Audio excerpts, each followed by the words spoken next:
What is up, Sopranos fans? Kino here, and I am back with another Soprano log. Today we're looking at the 9th episode of the 5th season, Unidentified Black Males. Now, the episode opens with Tony and Tony B hanging out at his house. Tony notices Tony B's limp. He got that last episode when he did the Joey Peeps hit. But Tony B blames it on being attacked by some black guys outside of a bar.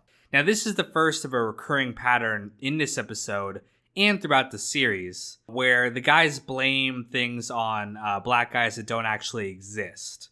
Later, when Tony is golfing with Johnny Sack, he learns that Joey's killer had a limp. Now, this makes him realize that it was Tony B that did the hit, and he actually has a panic attack right there on the golf course when he realizes what his cousin has done.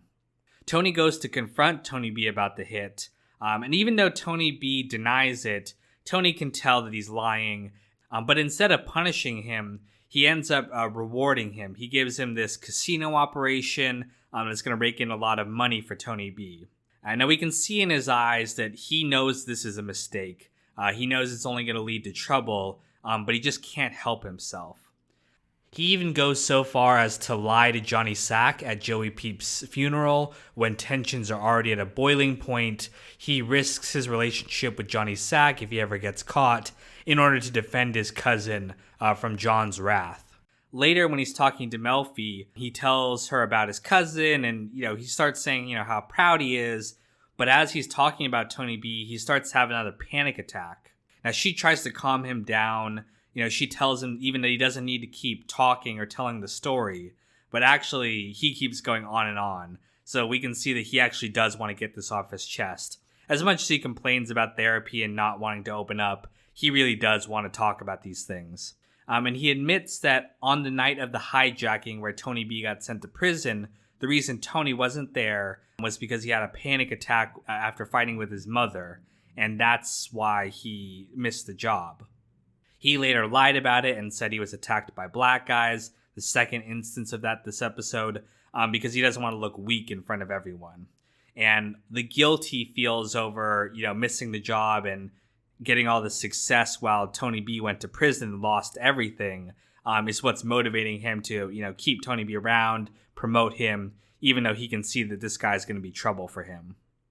Meanwhile, Finn is looking to find a job so he can stay in New York for the summer. Tony gets him a job at the construction site. It's a cushy job. He still has to work, but he gets paid a lot. He doesn't have to do a whole lot of work.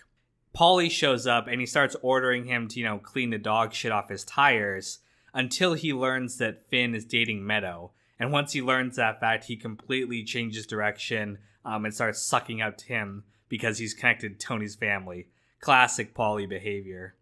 But later, Finn sees Eugene beat up little Paulie over a joke. He smashes a bottle into his head and starts kicking him. And this is the first instance where he sees violence from these guys and starts to realize, what they actually are and how violent these mobsters really are. And it freaks him out.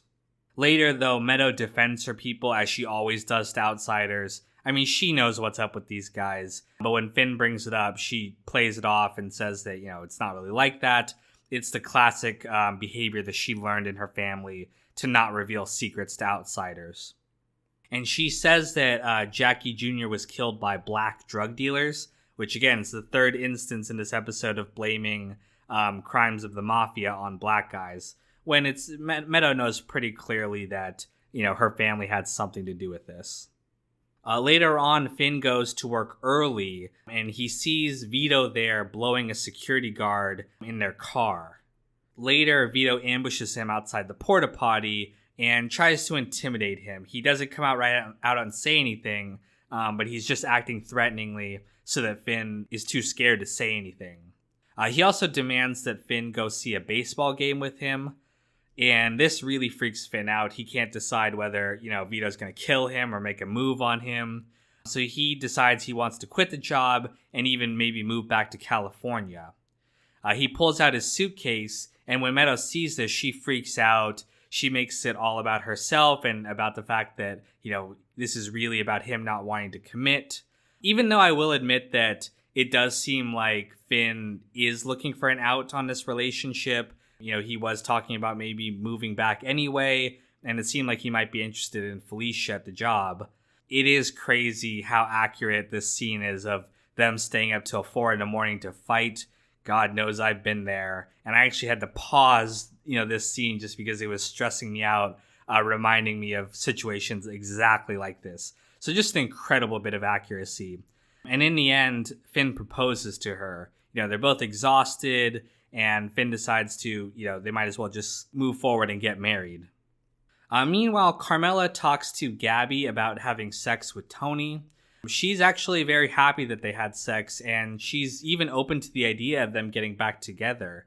She's looking forward to Tony dropping AJ off and coming to talk with her. But instead, Tony just leaves, and he really makes no effort to repair the relationship, which is going to be a problem for him.